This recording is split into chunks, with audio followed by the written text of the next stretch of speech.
12 o'clock. All right. Good afternoon, everybody. Good morning to some places. Good afternoon to others. Hope everybody's enjoying this brisk Sunday afternoon. We winded down to about 2 weeks left of this voting process. As of now, we had 150,090 ballots returned out of 1.4 million Teamsters. It's looking mighty grim.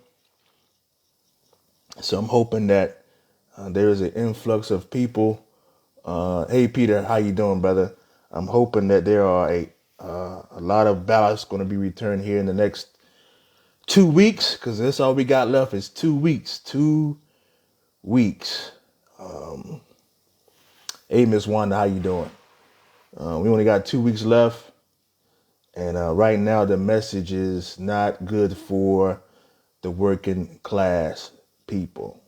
Hey Miss Jackie, how you doing? It's not good. It's not good at all. But hopefully we can turn this thing around and really get people to vote. Again, 150,090 ballots have been returned so far. Hopefully by the end of the day, and it would be nice to have that up to 1 million by the end of the day. I know, but man, this is so heartbreaking and gut punching to have so few ballots returned after years. And there has been an active campaign for about 3 or 4 years about this election. I believe the Oz Camp started campaigning. I believe 2017. Here it is, 2021. And this is all we were able to get, man. 150,090 ballots. That's not good, man. But what I'm hoping is everybody that has voted, talk to at least 10 people, explain to them the importance of voting in this hour. We need people to vote. We need to send a strong message to our employers that enough is enough and that we're not going to take it. We're just not going to sit down and just let them do whatever they want to do. It is very, very important that we somehow, some way in the next 2 weeks get up at least over 500,000 return ballots.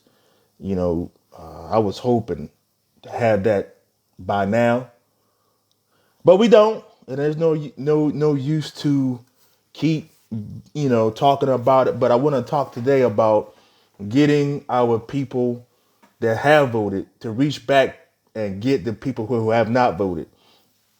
I know we can continue to talk to people, continue to make the phone calls, continue to be at the gates, continue to encourage people to vote. Don't beat them down if they don't agree with who you are backing. I think that's the wrong message that we need to send right now. I mean, with 150,000 people voting, the we can't send a message of, "Hey, you vote for this person, well, then good." No. We need to make sure that people vote. At this point in time, at this late in the game, we need to get our people to vote. They may not agree with you, and that's fine. That's cool. That's all right. They pay dues just like you pay dues. So let's stop beating people down because we don't agree. The one thing that all of us have to agree on right now is that 150,000 ballots are no good. That's not the message that we need to send. Brother Chris, what's happening? Good morning. What's the good How's word? everything doing? How's everything going? Well, I'm just listening to you here, brother, and you're absolutely correct. This is our ability to select the leadership of the union. This is not us against them, or it should not be us against them. This is just we selecting the leader. But anyone, whoever wins, this is no mandate. This is a mandate that says we are failing at something. Yes, I won. Yes, I'm going to be the general president. Yes, I'm going to be the vice president. Yes, I'm going to get another check and all that. All is beautiful. But we have a real problem when we can't motivate our members to participate in selecting the leadership that they're going to cry about next year. Right, right. You're right. And 150,000 ballots, Chris. This is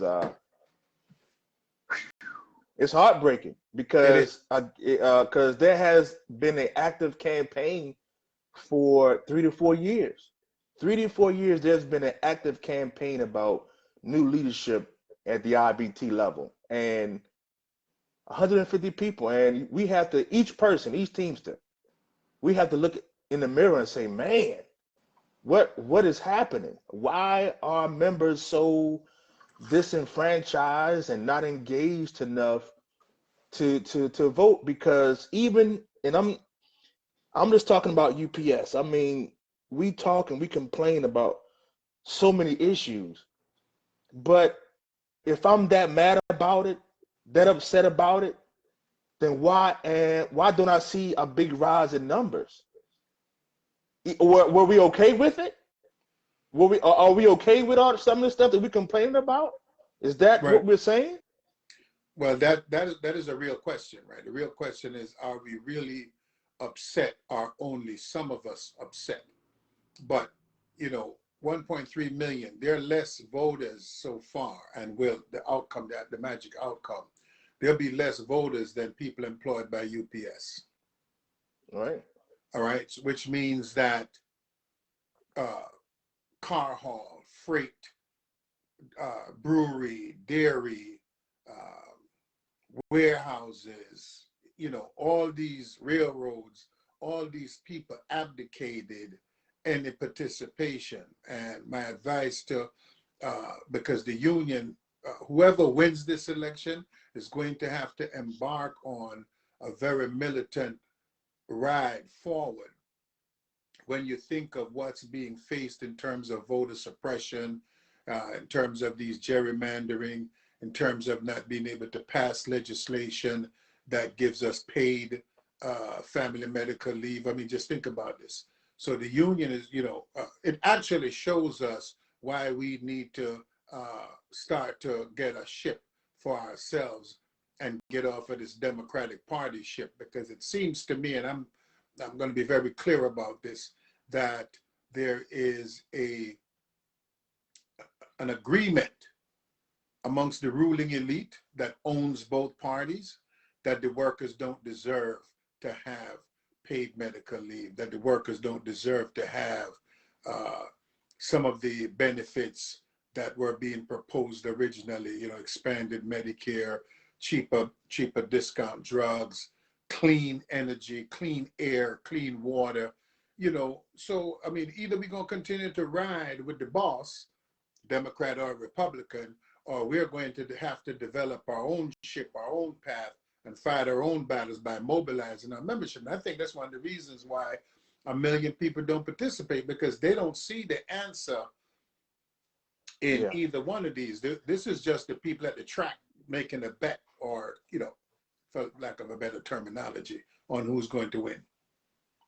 Yeah, and I was thinking about this morning. I believe it was the first debate, and then and one of the panelists asked that question of, he kind of alluded to, every 5 years, I've been doing this, and it seems to be the same people, or it was a person um, who's been with the incumbents for so long.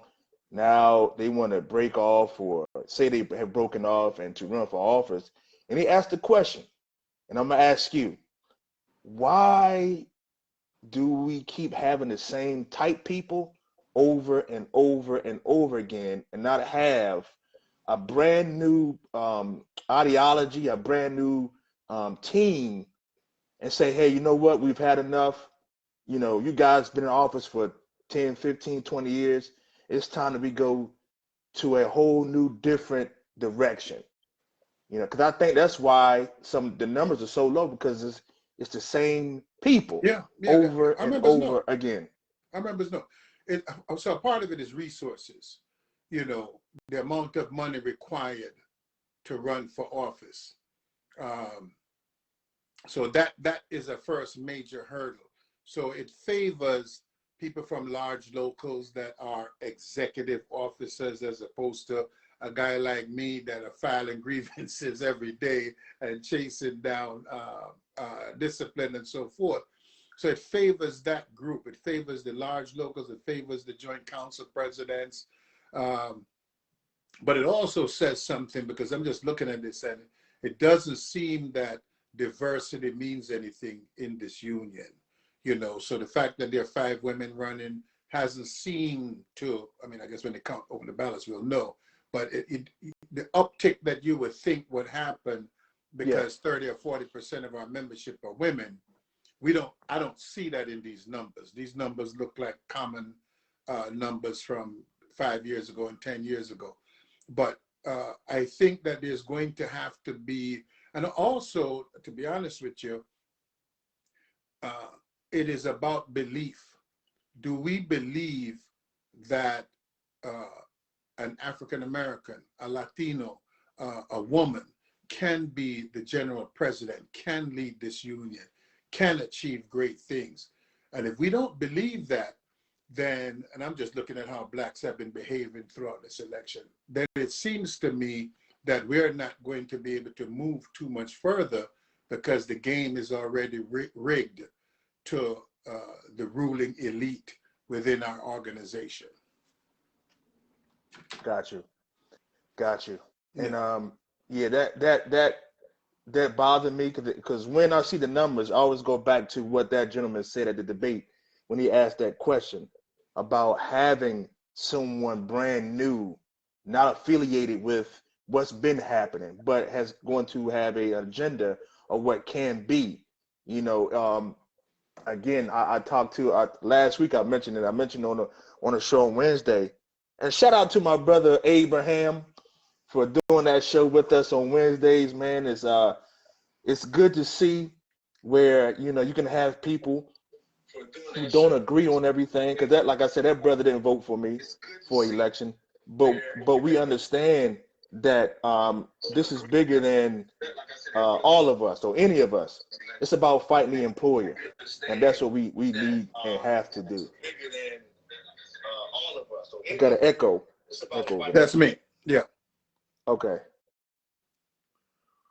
Yeah, so I'm hoping that these numbers really rise, because the message that we are sending right now is going to be the same old. And I Yeah. think if I'm the CEO of UPS, and I am Jeff Bezos, and I'm in these high-ranking executives, and I'm watching these votes, I'm not concerned.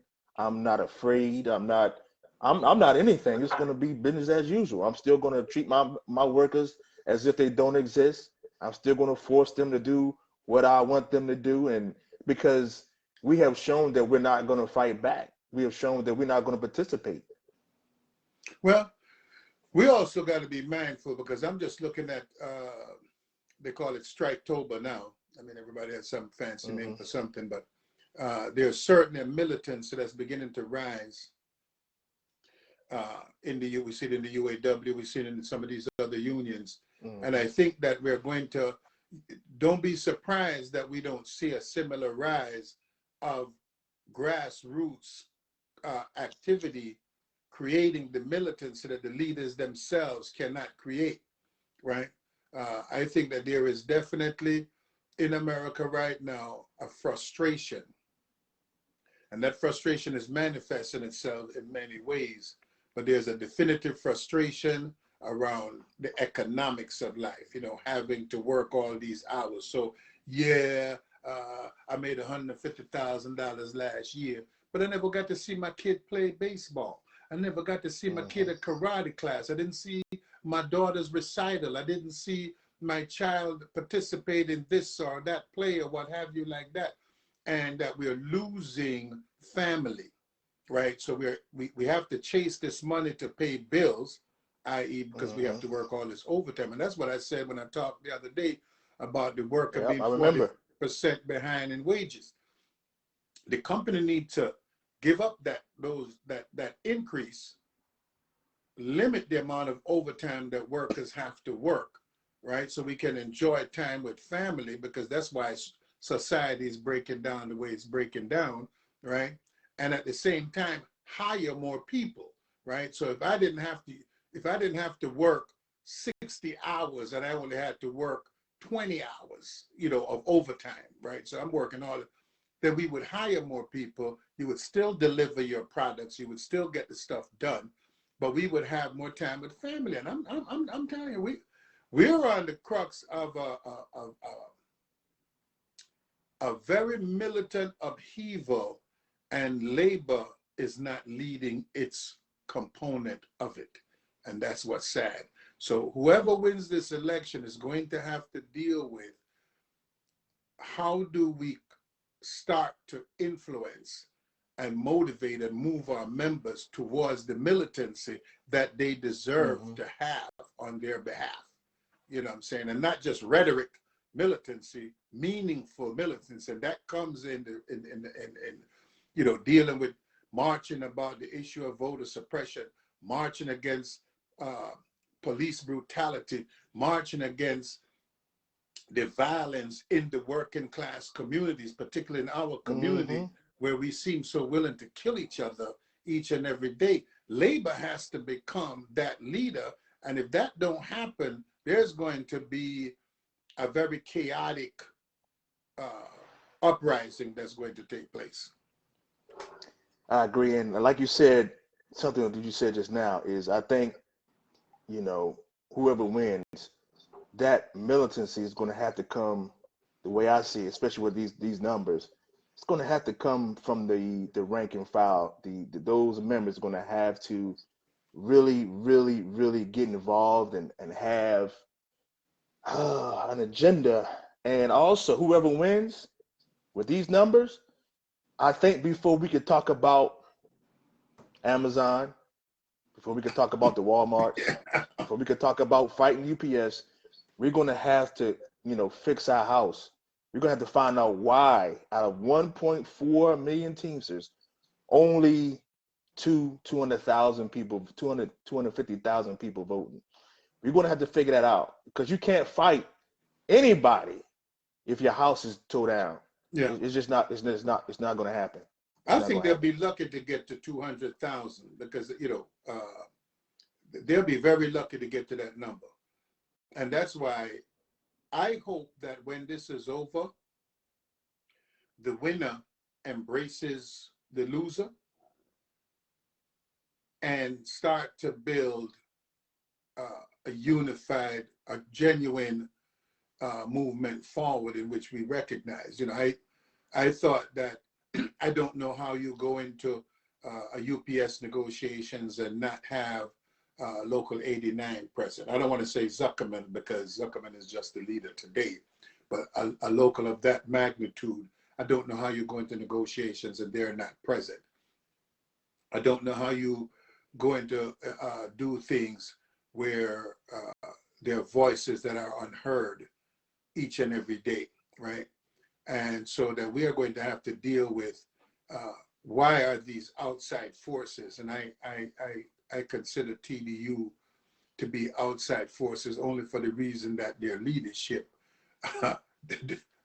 don't have a Teamster card in their hand anymore, certainly anymore, right? And so we have to find out what it is that drives people. Why are we, as leaders of local unions, not giving our members the response, the answers that they need, the transparency that they're demanding, that forces them to go to TDU, and then for TDU to have to give them the answer. I think that has been too long going on, and that we have to delve into these things. And I'm not anti-TIPs. I'm very good friends who are TDU members, and I think over time that I've had a good relationship with many of them. But it's time for that. But TDU can't be against everything, right? And that includes your own guy. See, when my guy's wrong, I tell my guy he wrong. I don't have no problem with that. When he does something good, I say and I applaud it. And when he does something bad, I boo and hiss, you know, but I don't boo and hiss at Right. everything that they do. You know, Yeah. even a non-working clock is right twice a day. Yeah. Listen, I think TDU is a great organization. I never was a member, never joined, but when it comes to mobilization and education, I think they are second to none. Politics, of course, I don't agree with a lot of it, but and if Mr. O'Brien if he wins, he's going to owe a great debt to TDU for what they have done to get him to that position where people can look at him as a viable candidate. And I think if he is successful, I think, he need to get down on his knees and say, hey, I appreciate you guys for what you have done. So we'll see what happens, Yeah. So I'm looking but at again, when you look at this, because I'm watching people. These people running for VP have very little input. This is about the engine. yeah, Verma is the engine, and Sean O'Brien is the engine.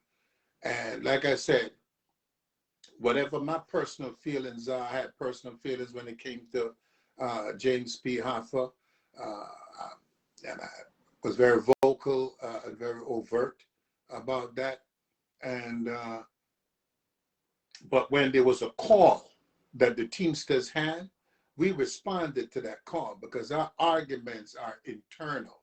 I presume that there are arguments in UPS and in the Amazon boardroom and so forth like that. So I don't really have a problem with that. I think we can do these things and not see each other as enemies. But however they take this, don't celebrate when the numbers come up that you won 80,000 votes and I won 70,000 votes. There is no victory there. There is no victory. You were selected to lead, but you are leading a sinking ship. You are now the captain of a ship that's taking on a lot of water. And we could talk about Amazon and Walmart and all these things. Let me yeah, tell you something. You better fix the leak in this ship before you even start thinking along those lines. Just as news to some of the people here, my brother Chris Small has filed for an election at Amazon out in Staten Island. And I'm actually got to give him a call later today and just talk to him about what, we as Teamsters could do to help him find his way to victory, if that is possible, but just wanted people to know that that's happening right now, that they went to good. NLRB Monday, I believe it was, and filed for an election, or earlier this week, might not have been Monday.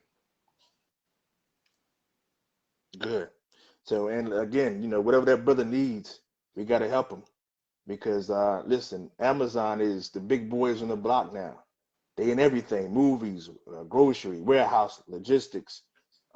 They in everything, trucking, freight. I mean, they are in everything. And if we're not careful, man, they're going to push us on to the side, trample over us, and keep out on moving. That's why it is important to get these numbers up so we can at least become a viable threat. I mean, right now, no one takes us serious right now. No one takes us serious. No, You can't take us serious when you only got 150,000 people in your organization out of 1.4 million people voting. 1.4 million Teamsters, and you got 2 weeks left.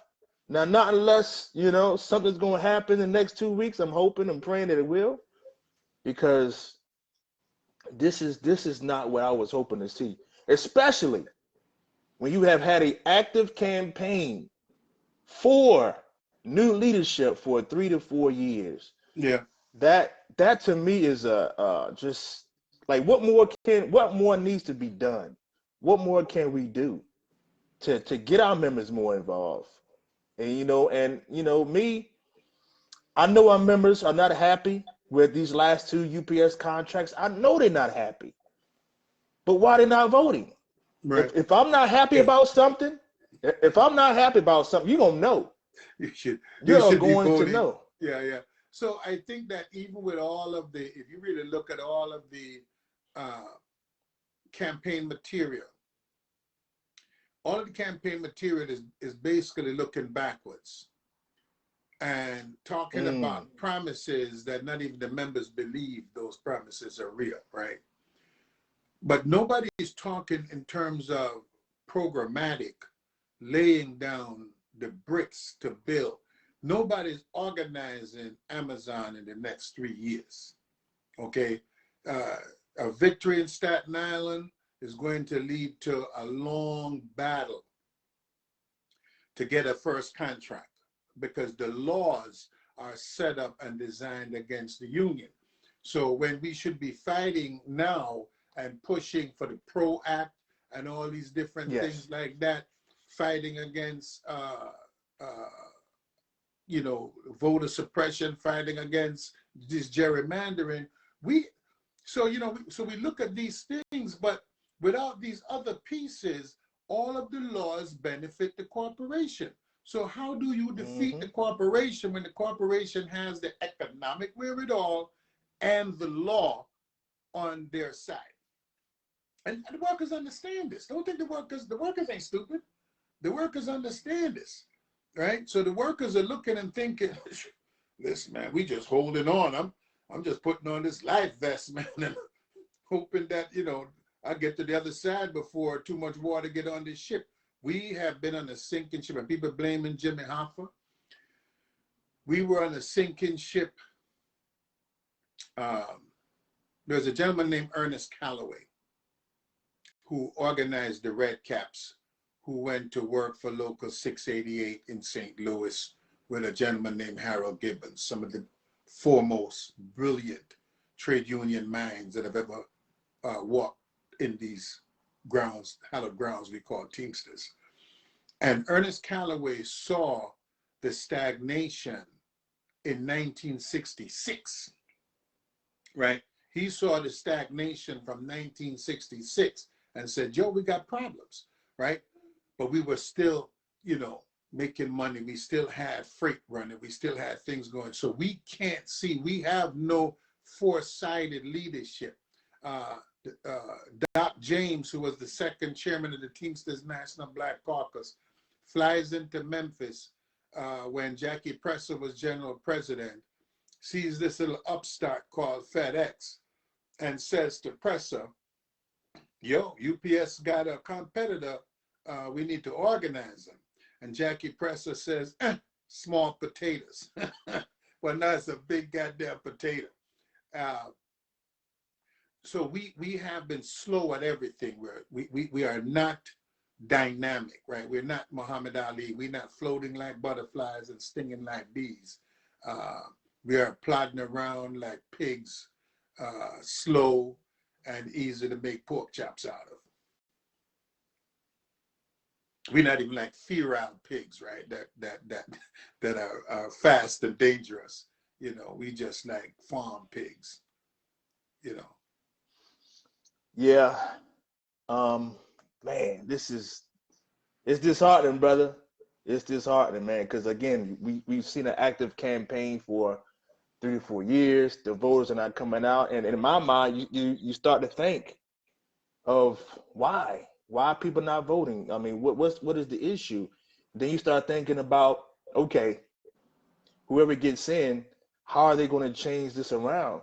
Because like you said, the PRO Act, say if whoever gets elected and they really want to push this PRO Act to help us organize companies like Amazon, Targets, the Walmarts, those companies like that, you're going to need the PRO Act to help you. Mm. But when the president or the legislators look back and say, let me see how the Teamsters voted. Let's see how they, were engaged in voting for their needs or voting for the PRO Act. Then they see we only got about 200,000 people voting. They're going to say, well, maybe your members don't want the PRO Act, because if they did, we would have seen it in this vote. Right, so there's a lot of things attached to this vote. It's not just about who we elect for the next 5 years. You're talking about legislation on how we can help the working class and organize these big behemoth companies. This is bigger than just Verma, bigger than O'Brien. It's bigger than all of us. Yeah. Oh yeah. And 150,000 people so far, it's not good. It's not good at all. We needed to see 400,000, 500,000. We needed to Right. double what we have seen in the last couple of elections, 600,000, right?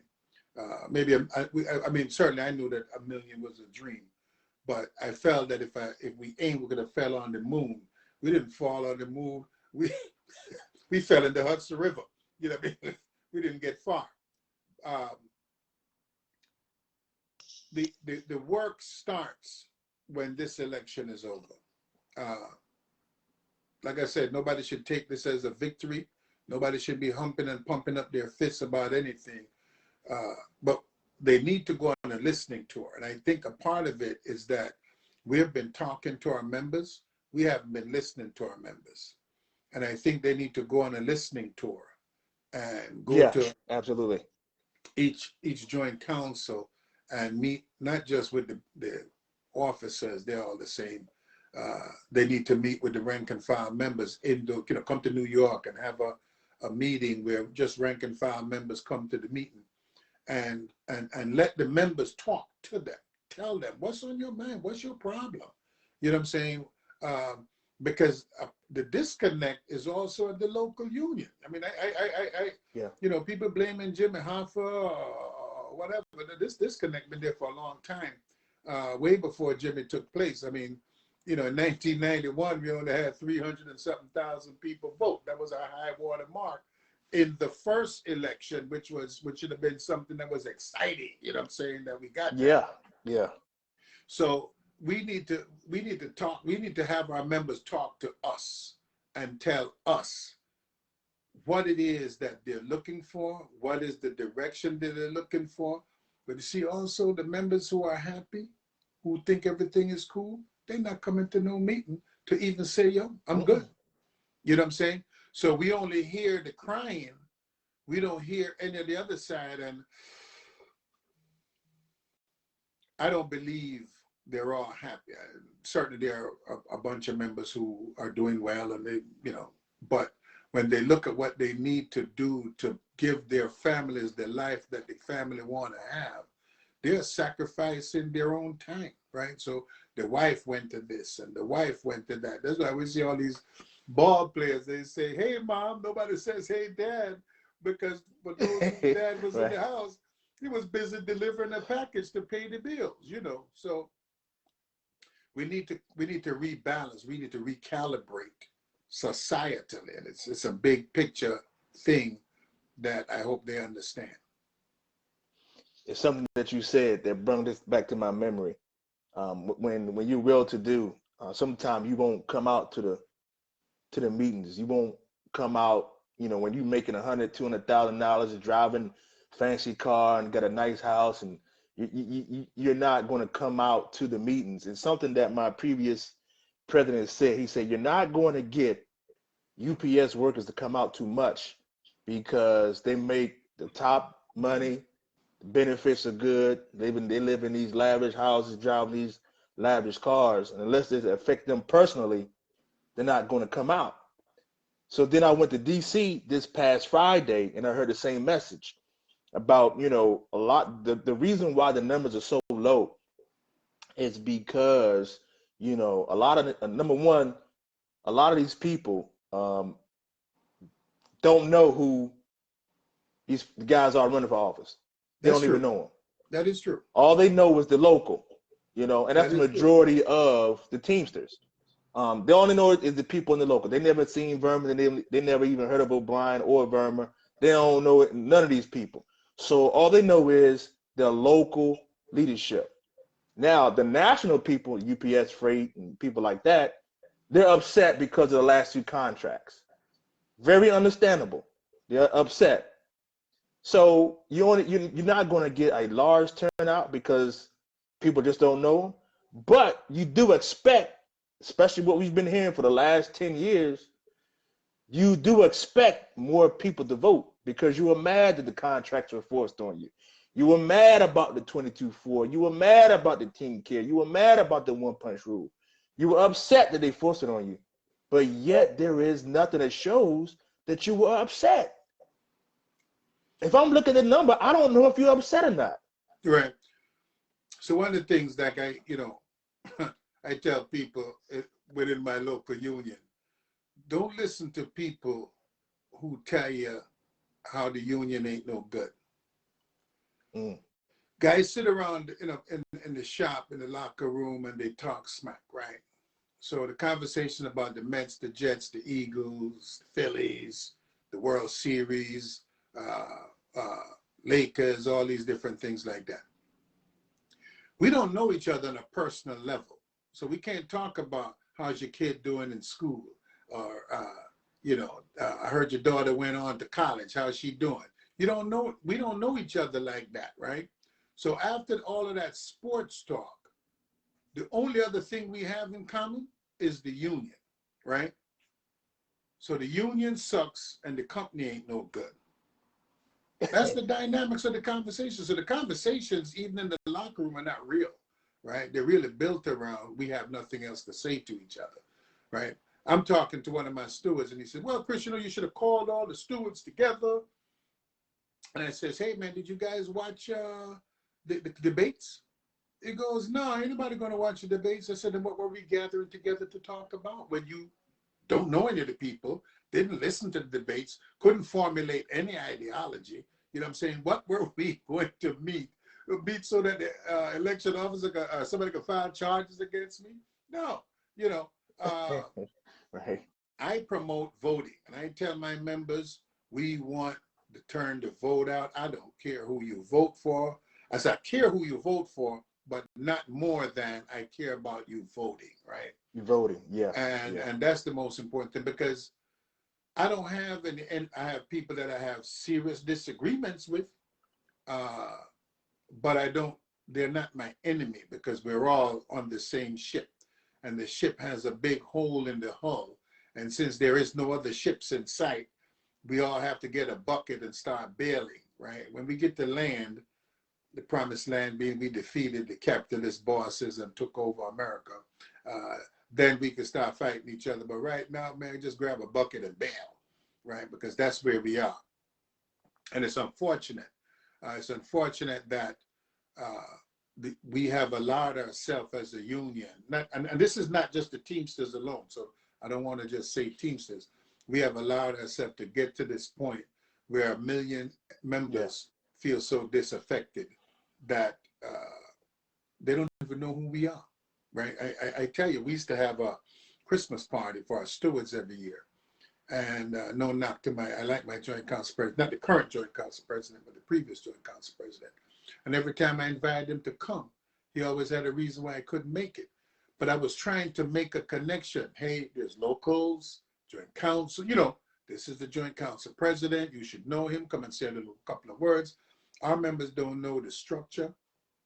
So it's one of the things that I teach at the Black Caucus is the structure of the union.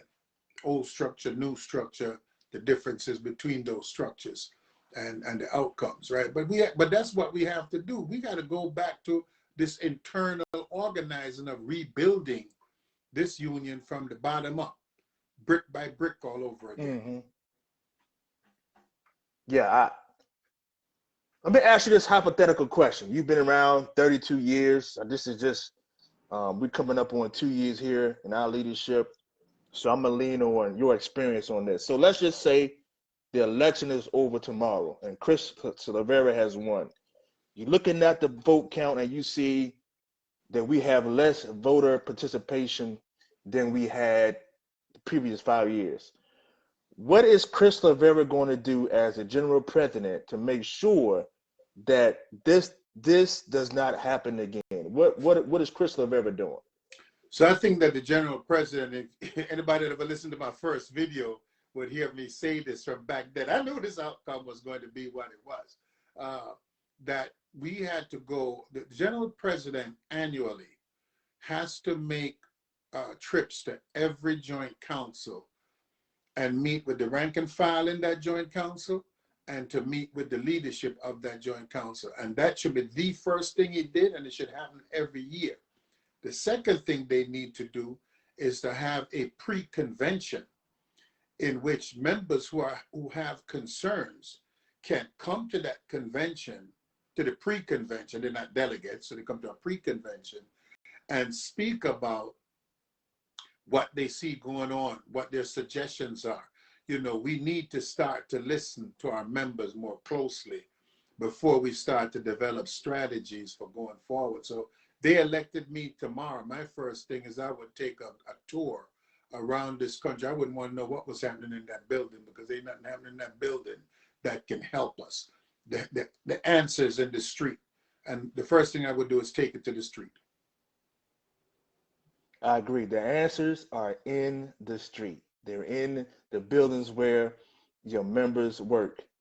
That's why we do here at 623, man, we are in the buildings every single day, because that's where the problems are. That's where our members work at. That's where the company tries to dominate our members at, and that's why we need to be there, so we can get a head start on whatever issue that may come up. Because listen, problems are going to happen, but you can't wait until it becomes more than you can handle.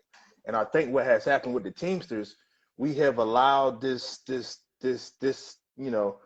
problem to exist for far too long, because either we were afraid that people may run against us, we were afraid that what people might say, we were afraid of whatever the case may be, we were afraid of the company. I mean, I don't know, because to have all of these, to have this low of a turnout in 2021, when you have technology and you have social media and you have access to pretty much everything, it's a big problem for me, because you can get to anywhere, you can see the problems, you can see the issues, and then do something about it. I just don't understand why we've and this is all of us. This is not pointing the finger at anybody. This, all of us are in this, like you said, we are in this boat and we're sinking Right. together. So to point the finger at the captain when everybody's drowning is a big Yeah, problem. now ain't the time. But let We me just, I just looked at this here thing, right? And there's a Mhm. brother, Hector Fortis, who says, why did Silvera endorse the power slate when his membership only turned out 8% of the vote is local? I'd like to know. My question to you, my brother, is a very simple one. Would you rather me have endorsed the odd slate with the 8% turnout? I mean, come on, man. Stop this foolishness. This is what's wrong with this union. Our membership is in disarray. We need a plan to improve. We need a plan to make it better. Stop asking about an election from 5 years ago. Yes, they turned out 8%. So what? So I endorse the Teamster policy. Am I below the threshold to make an endorsement? Is that what you're saying? It only takes 5% to become a candidate. So, you know what? Come on, man. Are you for real? Is this what you stay home and think about? You know what I'm saying? We're talking about how we trying to make this union better, whether 8% turnout or 80% turnout. We're trying to figure out, how do we make our union better? How do we make contracts Yes. better? How do we make the conditions of all workers better? You're worried about trying to blast me for 8%? Stop, Mr. Forty. Stop. Get a life. Go ahead. So I got you. So again, how and that's the issue that I think a lot of us have. So in 91, you're saying only when they first started, it was only about 300,000 people voted. Yeah. And so this happened before the Hoffa era. This happened when they first allowed this to happen. Yeah. So what can we do as Teamsters moving forward to make sure that we never fall in this predicament again? Because with so much changes in technology and social media and all this kind of thing, the companies have gotten stronger, they've gotten better, but for whatever reason, the labor movement, we're still behind the company. We're still behind them.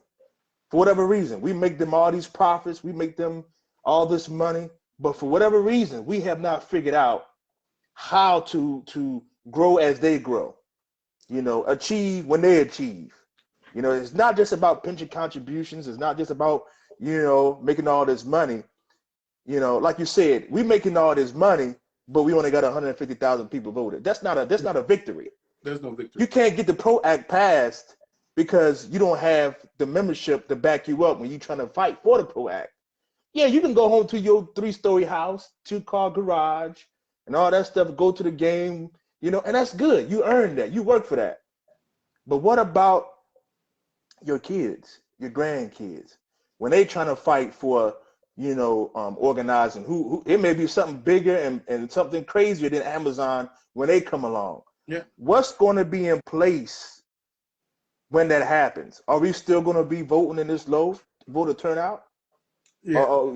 We got to change that. We got to change that now. So we have the answer lies in trusting our membership. The answer lies in building a program. That's my dog. The answer lies in building a political arm of the labor movement. See, one of the things that happens is that capital, the bosses, have ready access to the television, CNN, MSNBC, Fox, and the other cockamamie news organizations that are out there. We don't. So our spokesperson becomes somebody we didn't elect, like Joe Madison. Good dude, good brother, don't get me wrong. But Joe Madison shouldn't be speaking for the working class, right?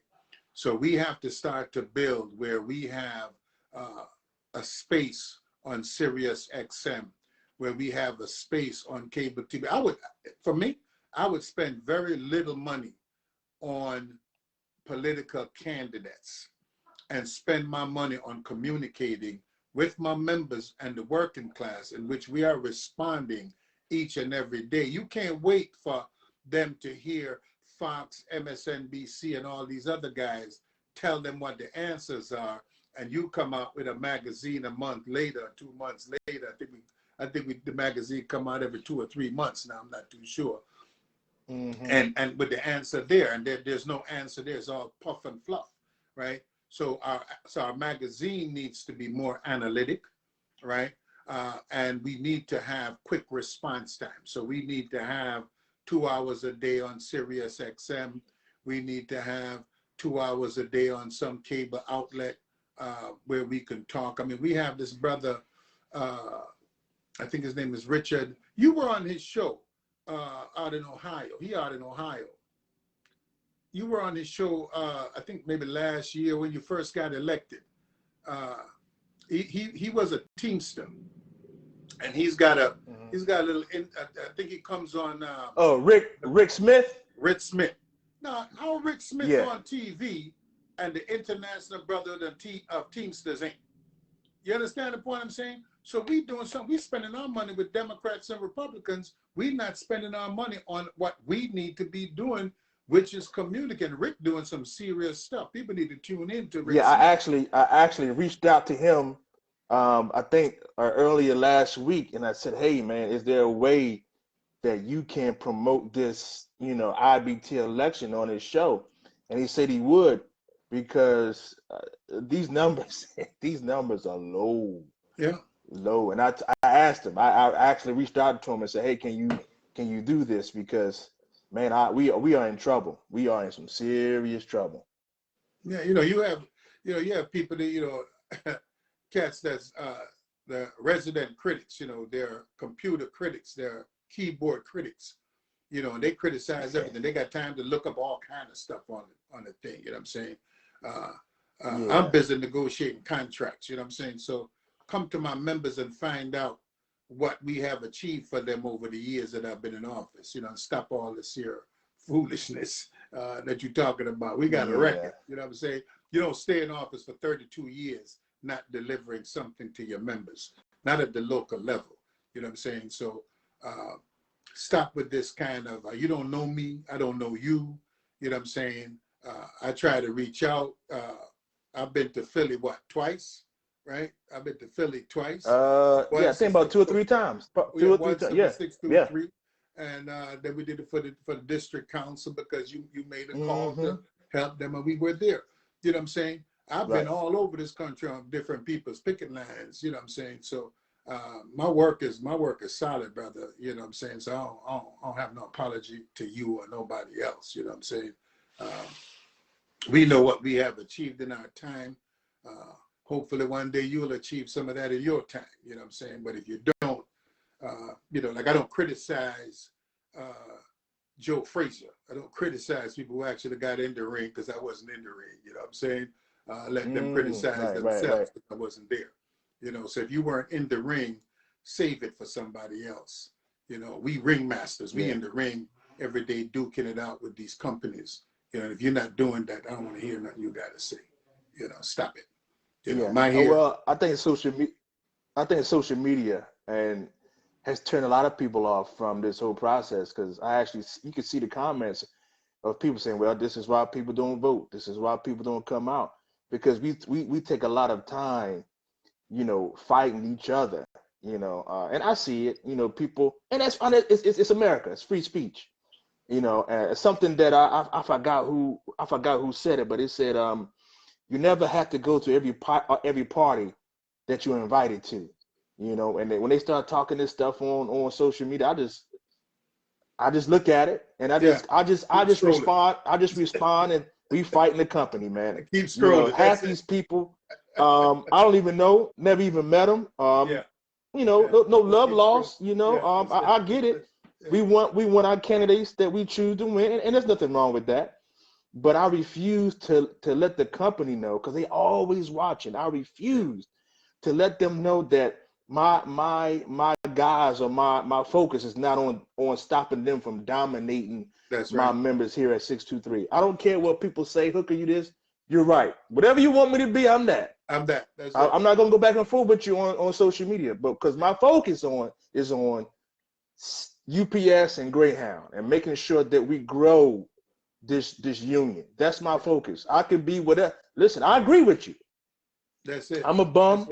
I think I saw one. I was a sellout, clown, whatever you want me to be. I go. Matter of fact, today Halloween, I go get me a red nose, and I'll be the clown or whatever. Yeah. I just don't care, because there are bigger problems than what people say on social media about what we're doing. Well, see, I'm never going to agree with. I'm never going to allow politics to put me in a box, to where I'm not going to be who I am. Yeah. It's just never going to happen. You can agree or disagree. I still love you. I'm still praying for you. I'm still going to be there with you. Yeah. I like instead of free speech, I like responsible speech. I like people to be responsible. When they speak it, because free speech, you can say any dopey thing you want to say, doesn't make it right or wrong. It just but it creates a level of negativity that's hard to come back from. And it started, when Ron Carey did a piece with pigs at the trough, and I did not like that then. I thought there was a better way to critique. Right, that people have records, and whatever I feel personally about this or that, I don't bring it into the arena for the employer.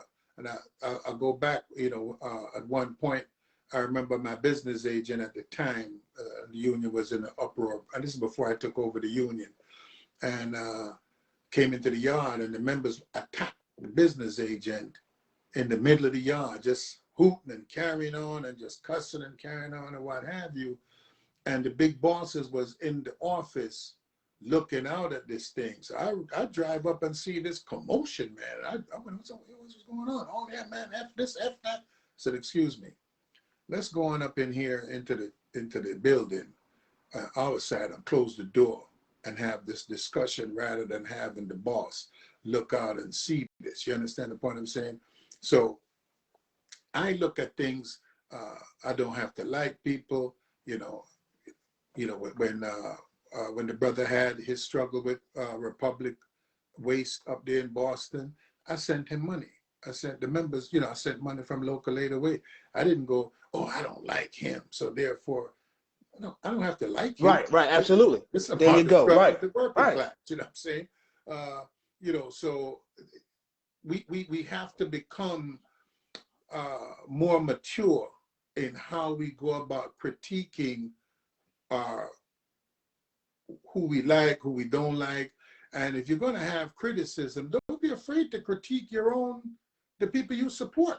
You can't, one of the things that happen with Democrats and Republicans is that when Democrats are in, these guys don't make no criticism of the stupid stuff that they do.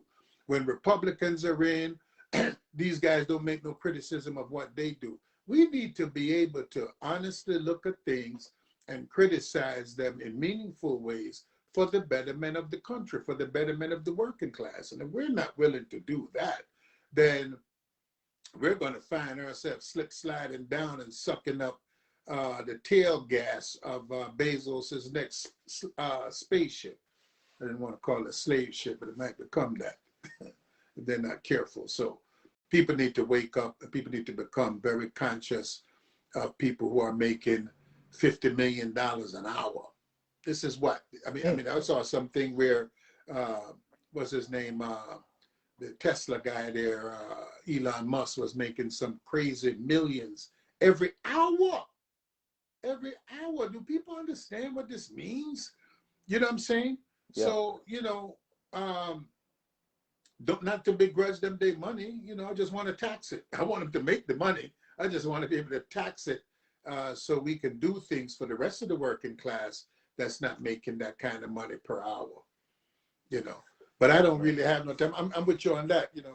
I don't really have time for this kind of back and forth with these keyboard warriors. Right. It's something that Martin Luther King said. I can't remember what book it was. It said, if you spend a lot of your time going back and forth with people who don't agree with you, then you won't be able to do the work that needs to be done. Yeah. Right. And I'll just give people that's watching and people that's going to be watching later the reason why I respond the way I respond on social media to certain things. The number one reason, not because I'm soft or I'm a punk, is because the company is always watching. Always watching. A couple of weeks ago, I was talking to a manager, and they watch everything that's going on social media. They look at the numbers. That brother said, you know what, Hooker, y'all got problems, man. We see what's happening. We see it. Y'all have problems. But this is the number one thing, because I experienced this. It was January the 8th, 2020. First week in office. I'll never forget this moment. It was our first meeting with the labor department of UPS. We go up in Oregon Avenue and we sit down in front of them and they're in front of us. The first thing the labor manager says, it wasn't about contracts. It wasn't about grievances. It wasn't about none of that. It was about what he saw on social media. He said, hey, Hooker, hey, man, is so-and-so, are they still, a part of the team? We saw some stuff on social, we saw That's just to let me know, as the leader of 623 Hooker, we got you, man. We watching. We making sure that everything go wrong. We know we got you. That's why when people start talking all this crazy stuff, I'll respond with something about fighting the company. Whatever you want me to be. You want me to be the sellout, the clown, the this, I'll be that. Because I want UPS to know that no matter what people say about what we do here at 623 as a leadership, we always remain focused on fighting them. Always. Always. And one of my members, they always tell me, man, when these guys start talking this noise, this is what you should do. Start putting on your, like you say, your receipts on how you win for your members and how you fight the company. So that's what I started to do. I had one guy, he said something crazy. He said something, I can't remember what he said. So I did was start responding with how we broke records on grievance payouts. How we always at the hall and how we been transparent, how the money is growing and how we doing this with the city, how we fighting this and fighting that. So now his little negativity doesn't mean anything because the members see how we fight the company. They see the results. Yeah. And that's what I think, right. And I think that's what we need to do as Teamsters. Listen, you're going to vote for O'Brien. That's good. I'm glad you voted. We're going to vote for Verma. That's who we're going to vote for. Me and Chris, we're going to vote for that brother. Doesn't make we bad Teamsters. No, we view things just different than where you viewing them. Doesn't make me something wrong with us. And by these numbers, it don't even look like whoever wins is going to be able to do much of anything because of the numbers that we're seeing. And that's what we got to focus on. We got to focus on getting those numbers up, getting our members more engaged. That's what we got. This is what this is about. You bashing people for voting O'Brien is not good. You bashing people for voting for Verma is not helping your cause. The companies are watching and they're Yes. just taking notes. There's like, It's man, they like, democracy. man, you know what? Yep, yep. They're looking at us as the clowns, as the sellouts. That's what they're looking at us as. The only way we change that is we come together, whether there is a election or not. We got to start coming together now. Don't say after the election. No, let's fight with the election going on. Yeah. Man, Hand you in care hand. Tomei and Jeff Bezos don't care nothing. They don't care nothing about this election, who wins or not. They don't care. Them people don't care nothing about the PRO Act. They want to know, are the Teamsters going to vote this time? Yeah. I mean, how do John Searcy talked about having, a 5-year strategic plan of mobilizing within internally of the union, right? And we need to have that type of thought process, sitting around here beating me down or beating Richard down. Listen, you could run for office. This is democracy. You have a right to, nobody made us kings and queens. We elected to a 3-year term. Right, You know what I'm saying? Just step up, right. bring your thought process to the table. And if the members choose you, I tell my members all the time, I says, I'm here to help. So, if you vote me out tomorrow, I'm going to help whoever you elect because we still have work to do. I'm a trade unionist. I'm not a politician. We have to run for office, but I'm a trade unionist. I'm grounded. You heard me say my loyalty is to the Teamsters. My loyalty ain't to Verma. Right. My loyalty ain't to O'Brien. My loyalty is to the International Brotherhood of Teamsters and its membership. That's what I do. You know what I'm saying? And if you have looked at my track record, if you looked at the work I've done over the years, then you would start to say, wait a minute, you know what I'm saying? So, this thing where you don't do nothing, but you can criticize. You ever notice that critics never made a movie critics? You can't find one movie critic that ever made They made a movie. You're right. They just criticize. You know what I'm saying? So why am I going to stop? I got movies to make.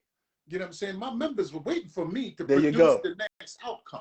You know what I'm saying? So I don't have no time for your foolishness. You know what I'm saying? You need to get up off of that computer and meet me at somebody's picket line. Meet me at somebody's demonstration. Meet me at some place where work is being done to improve the lot and life of working class people. There are 1.3 million people, and from the time we started this program, that Richard started this program, and let me speak more clearly, we have talked about how we would rather that our candidate lose. Yes. And we had 1 million votes that our candidate won, and there's 200 million. So you need to understand that we not in your cycle world. We in the world of building power for the union. That's what we do because that's our responsibility as leaders. Right. You understand what I'm saying? So that's what you got to get with. Absolutely. So we're not in that little Mickey Mouse right. And I wish every Teamster had that thought process of numbers produce results, and we need more numbers. But whoever wins, we're gonna have to figure out a way to engage those numbers. It's gonna take a lot of work. It can't be, well, this guy ran against me. Well, let him do it or her do it on their own. No, everybody gonna have to pick up a hammer, pick up a shovel, pick up some dirt, and let's work together to build this house the way it needs to be built. Because again, we can't go after the big boys on the block, and our house is just falling apart, and it's falling apart. And we have to. And this is the thing: we know it's falling apart, but we want to be a part of fixing the house. I don't care if you vote for O'Brien. We want to be a part of fixing the house. We want to be a part of fixing the house. How can we fix the house together? Listen, how can we do that? We got to do it.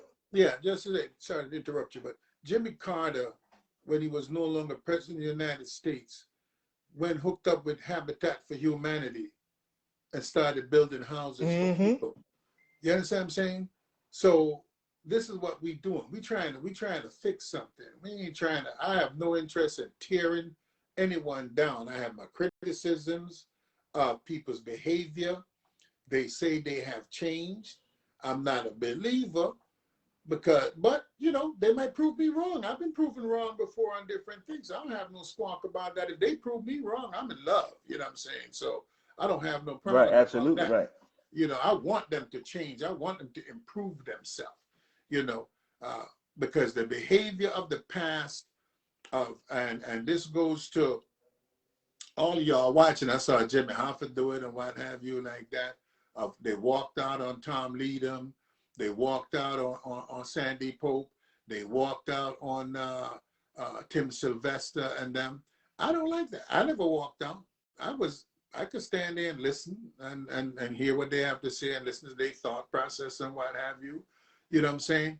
And I hope that we stop that. I hope that when we come to the next convention, that we come with unity of purpose, right? So I'm not Yeah. unity Yeah. none of it ain't Purpose. going to nobody's Purpose. wedding. I'm not going to nobody's wedding. I don't want to go to the wedding because I don't want to buy no gift, right? So, but I want us to be unified in purpose.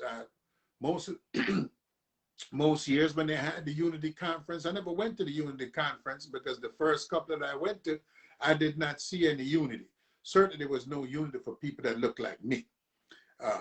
Not not with any dignity anyway. So you could be some clown person there, but I wasn't that guy, so I wasn't going to be a part of that, right? I'm a guy that if you ain't going to bring me in and let me have steak, everybody eating steak and I don't have no steak, I don't think I'm at the dinner table. You know what I mean? I might be sitting at a table, but it ain't the dinner table because there ain't no steak in front of me, you know.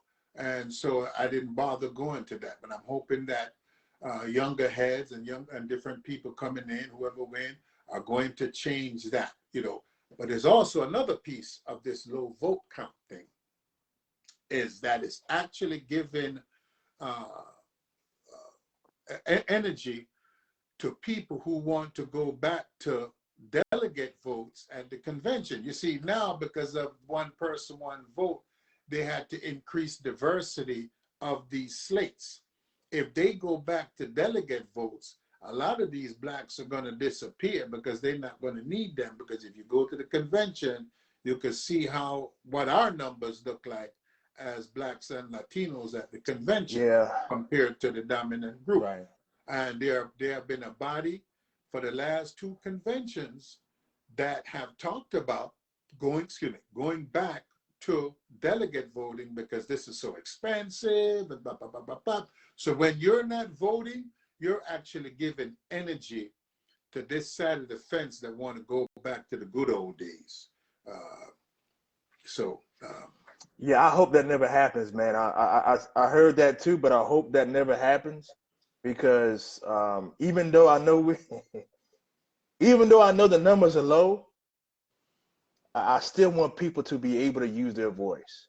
I think once you start trying to take that away from people or punishing people for not using it, even though they have the right to do it, I think that's a bad move.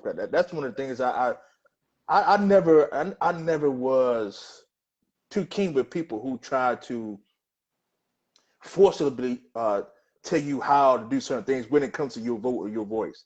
I don't like that. That really bothers me. It's almost one of those Jim Crow type things. You know what I'm saying? Yeah. I don't like that. I don't like that. I don't like that. But you see, one of the things that, and one of the problematic things in the white working class is that the white working class think they're insulated from the issues that affect the black working class, and they don't realize that their future is entwined with our future, and so they believe that they could make bed with the Confederacy, what used to be known as the Republican Party. Is now the Confederacy. And I'm going to tell you a little story of why I still believe in the Working Families Party or a Labor Party is because if you go backwards in time The Republican Party was the party of Lincoln, who was a wishy-washy freedom guy. But there was a group in there called the Radical Republicans, right? And so the Democrats was the party of the Klan. The Republicans were the party of freedom. And then in the 30s, under FDR, that started to shift. And somehow they were able to flip-flop. And now the Republicans became the reactionary party, and the Democrats became the progressive, so-called progressive party.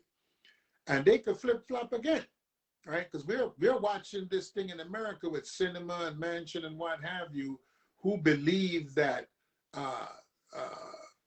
the filibuster is more important than voting rights, right? So we have to be. Let me tell you something. If you think when blacks can't vote, you as white workers are going to be empowered, take it from me, you have lost your mind. The answer is you're going to be weaker because they want you weaker. Look in Confederate land. Look in Alabama. Look in Mississippi. Look in Louisiana. Look at what's happening to the working class. On every statistical measure in right-to-work states, the workers are in worse conditions than people in the non-right-to-work states. Those states have been ruled by Republicans for the past 50 years, and you don't have a pension, and you don't have $50 an hour, and you don't have nothing unless those individuals are tied into a union someplace. Wake up. We not going back. Ain't nobody picking no cotton. They got machines to do that. You know what I'm saying? And we not leaving and going to Africa. We couldn't find our way to Africa if our life depended on it. That ain't happening. So stop this foolishness of believing that somehow you can turn the clock back. The clock only goes in one direction. You can't turn the clock back. You can't move time backwards. The future is the future. And you white workers need to start to wake up and start to open your minds. I don't want to come to your house. I don't want to meet your wife. I don't want to meet your kids. I don't need to know nothing.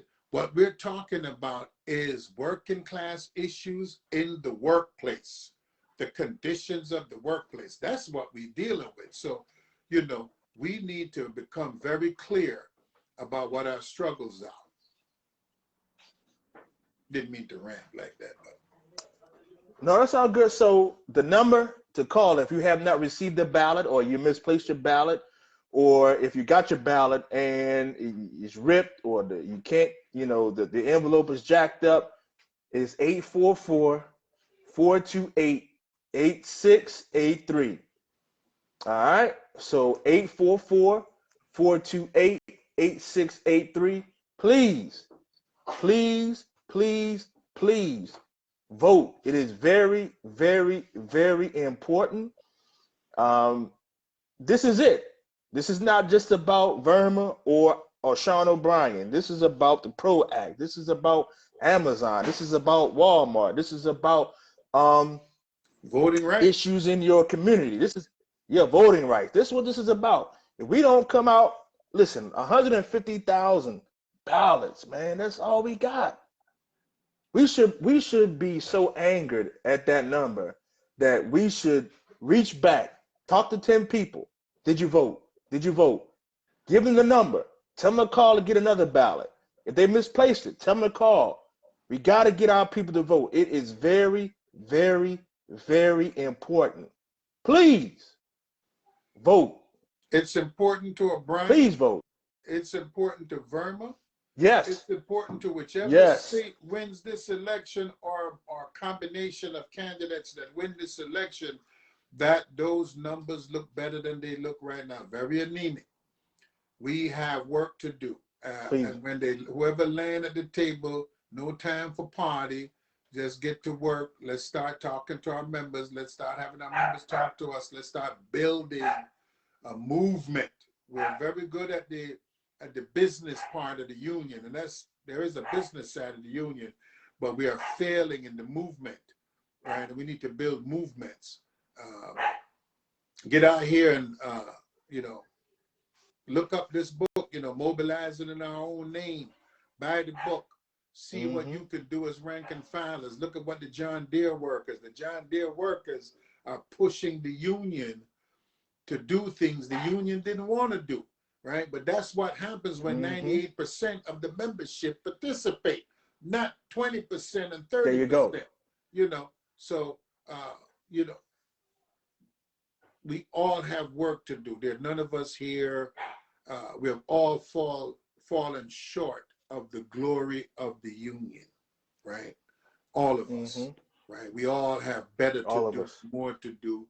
So criticizing me don't do nothing. I already criticize myself, you know, but we have work to do as a union. So instead of criticizing me, grab a bucket, start painting, start helping, start patching, start fixing. No need to knock me down, brother. I'm not your enemy. I'm not the enemy.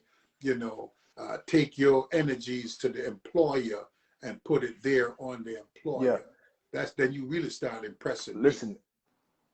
Every since June 8th, 2020, when it comes to social media, and I know the company watches everything that we do, my response has always been about fighting the company. I don't care what people say or do. It's always going to be, hey man, we fighting the company. That's going to be my response to everything. But why did you do? Hey man, we fighting the company, man. You know, that's my response. But I'm also miffed at how people who have never attempted anything are willing to look at Black leadership, as rare as it is, and then determine that we are clowns, you know, or that we're stupid, or any of these other adjectives that they choose to use. You know, I told some people the other day, I said, listen, I got enough respect for myself. I don't need yours. You know what I'm saying?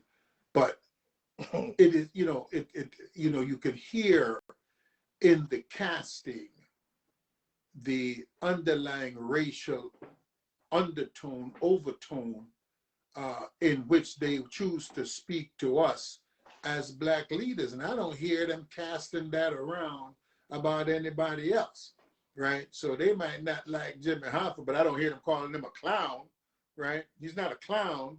You know, he might be corrupt, but he ain't a clown, you know. So check yourself, you know, look in the mirror and ask yourself, what have you done to further the interests of the working class? You know what I'm saying?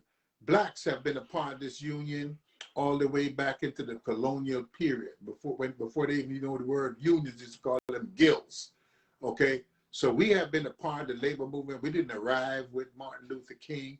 We brought Martin Luther King. So if you understand the history, you understand that it was A. Philip Randolph and those people who brought Dr. King, not the other way around, right? So Blacks have always been a part of the upliftment of the working class in this country, going back to the Knights of Labor and so forth like that. There's a strike that was in New Orleans back in around 1905 that is credited with solidifying the AFL. The CIO was not born yet, but solidifying the survivability of the AFL. So, you know, and that strike was led by a Black person, you know, a black local in New Orleans. So be careful when you're using these words of calling people all kind of funny names. But I don't know you know, hopefully we'll bump into each other and have a beer, and I didn't even know it was you. We had a good time, you know. I respect all my brothers in our differences and sisters. But speaking of that, when we was talking about race in the Teamsters, I actually had a conversation at the Teamsters headquarters on Friday about race, and it was like an education on, you know, we are under a microscope as Black principal officers. You know, they watch where you go to eat at, you know, you flying first class or not, all these kinds of things that they watch you, and you got to be mindful. And listen, I don't complain about it. Don't use it as a crutch, because again, you can watch me. I'm like a book, man. I'm wide open. I don't hide anything. I'm gonna have anything to hide. You know. But it is disheartening to know that in 2021, as black leaders, you have to really, really, really, you have to watch where you are. You have to watch where you go. You have to watch what you say, because it's been built up that way since before, probably even before you got in office. Mhm. It's been that way. It's just something about the Teamsters when it comes to black leadership. That's why there's only 22, 23 of us, as head of locals. You got about 400 of us, 400 locals or more, only 22 in leadership. But when you look at the workforce, you're talking about 70, 75% of our workforce, Teamsters, are minority people. So you can see the problem there. They Yeah, don't mind you doing the work, the yeah. back breaking work, but when you come to the table, they got a problem with you. And They I don't had have a problem a with good conversation down there on Friday about this. So my eyes are open. Some things that I wish I didn't see or didn't hear, but I get it. I get yeah. it. Well, I'm going to say this to uh, my sisters and brothers out there. Women have made great leaders of nations, whether we agreed with them politically or not. None of those nations fell into the sea and disappeared, right? Uh, Barack Obama brought this country out of chaos. Uh, so black leadership has shown itself. Uh, Certainly, I know my members at Local 808 can testify to what we have done on their behalf here in my time of leadership. So there is nobody here trying to make white folks pick cotton. Uh, there's nobody. I've never met any black people that wanted to enslave white people. I've never met any blacks that were seeking. I'm sure there are some 10 people on a fringe someplace that were seeking revenge on white people. We beyond that. This is 2021. We are beyond this type of hate. We need to, our children are beyond this type of negative rhetoric that we're experiencing right now. So we as blacks simply want to share the responsibility that comes with leadership. And I can tell you that in all the places where blacks have led, for the most part, uh, have been positive outcomes because they would not survive unless they had those positive outcomes. And this union has carried a certain racist tilt for a long, long time. Yeah. And it needs to come to an end if, in fact, we as the working class, people talk about scabs and what have you, right? And you go in and who are the scabs? The scabs generally, a lot of times, depends on the situation, tend to be people who are shut out from those very jobs that, oh no, y'all can't do this work. This is just us that can do this work. And the day you go on strike, they bring all kinds of other people in and they somehow seem to be able to do the work too. So, we need to become very, very conscious, man, about the stupid thoughts that go through our mind. Pick up a book. If you need a book, I could lend you a book. You know what I'm saying? And this is just a very small fraction of my library. This don't even begin to, if you go downstairs and see books, you know what I'm saying? So pick up a book and read it. You know what I'm saying? If you don't like to read, then get one of them audio book type of things like that and listen to somebody that has some sense and stop talking to yourself in the bathroom. Yeah, Chris, we got 2 weeks left. 150,000 people voted. Again, we got to keep talking about this and trying to get our people who have voted to reach back, talk to your coworkers, go to your shop tomorrow and say, hey, have you voted yet? And then if they say that they haven't and they say, well, I'm planning on voting for this person, don't beat them down. Mm-hmm. If they vote for somebody who you don't agree with. Don't do that, That's because we all need good. every vote. We need every vote. Please.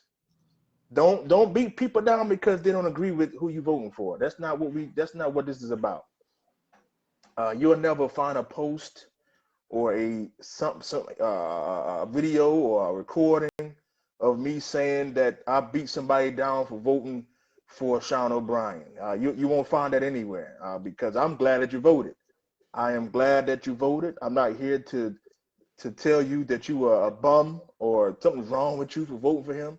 That's not what this is about. We need to send a message to the employer that we are ready, we're willing, and we are prepared to fight. It's something that Keon said in one of our earlier shows.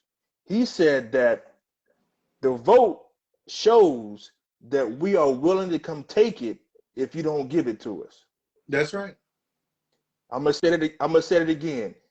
The vote shows that we are willing to come and take it if you don't give it to us. With 150,000 people voting out of 1.4, we're not sending that message. We're saying by the numbers that we have right now, what we're saying is we don't care what you give us. We're not gonna fight you either way. That's what we're saying right now. I hope that 150,000 is the Teamsters Special Forces. I hope that 150,000 are Delta Force or something like that, because if that's our regular army, we in big trouble. You know, sisters and brothers, listen. I think from the time Richard started this program, and one of the things that I enjoyed about the program was that we wanted to encourage you to participate, to go to the union meeting, whether the union meeting is in person or via Zoom. Get involved. You know, it's easy to criticize. I criticized a lot of things until I took over this local union. I was like, whoa. And I don't criticize that much anymore, because having now played ball, having now been, been in this situation, I'm like, whoa, man, I had no idea. So it's easy for us to beat up on Jimmy Hoffa. It's easy for us to beat up on Verma or the people that negotiated this contract. When you're at the table and hear what the employer is asking for in return, then you start to appreciate how much the union resisted in trying to get you to a better contract. So, don't be so quick to criticize. Be quicker to get involved. Be quicker to participate. Be quicker to go to the meeting. I like that. To do those things rather than after you have done all those things. Don't criticize like join. Criticize by running for office. That's participation, right? So if you don't like something, don't talk about it. Do something about it. And to do something about it means that you have to get on the executive board and participate. And then we can criticize you. See, that's how easy it is. It's easy for you to sit back in your home, oh man, look at this quarterback, man, can't throw an interception. Well, why don't you go out there and try to see what happens to you? So we need to become very crystal, very clear about your need to participate. And your criticism, I actually had a guy who used to run against me. And when he retired, we gave him a jacket. And he says, yo, why did you give me this jacket? I thought you didn't like me. And I said, I don't like you, but I appreciate the fact that you took the squawking out of the locker room and brought it where it's supposed to be by running for office and trying to change things. You know what I'm saying? And that's what you're looking for. We want you to get in here, push us, make us work harder, make us do more. And that happens when you participate. You're actually telling whoever wins this election, you don't really care. That's what you tell them. Forget the employer now. You're telling the guy who won, you don't really care. And he could come in and halfway go to sleep as soon as he sat down, because who voted for him, go vote for him again. And he's going to have enough resources to buy some extra votes from the team that lost.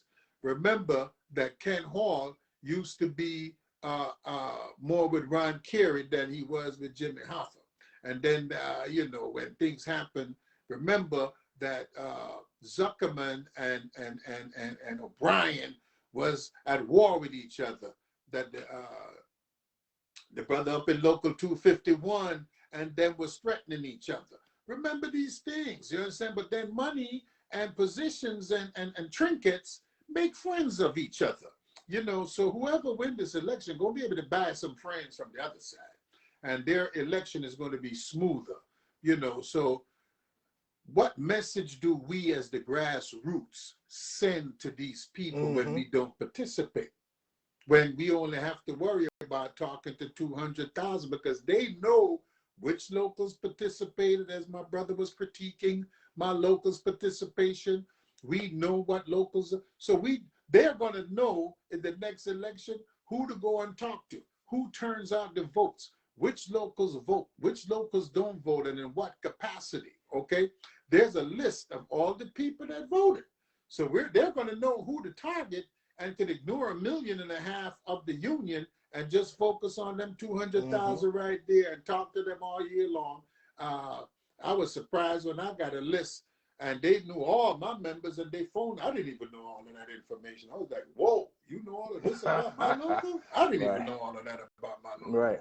So, you know, this is about rank and file power. It's about us exercising our power to push the leadership into a more militant position, not a reckless position, but a more militant position, a position that gains for you as the worker, whether you're on the railroad, whether you're in UPS, whether you are just in some warehouse, nondescript warehouse someplace, whether you're in just, you know, working for public sector, whether you're in NYCHA, whether you're in University of California system or nurses in Michigan or, you know, these different positions that are around the country. This is about you. This is about what you choose. And we got to become mature about elections. You know, you want change, change take place at the local union.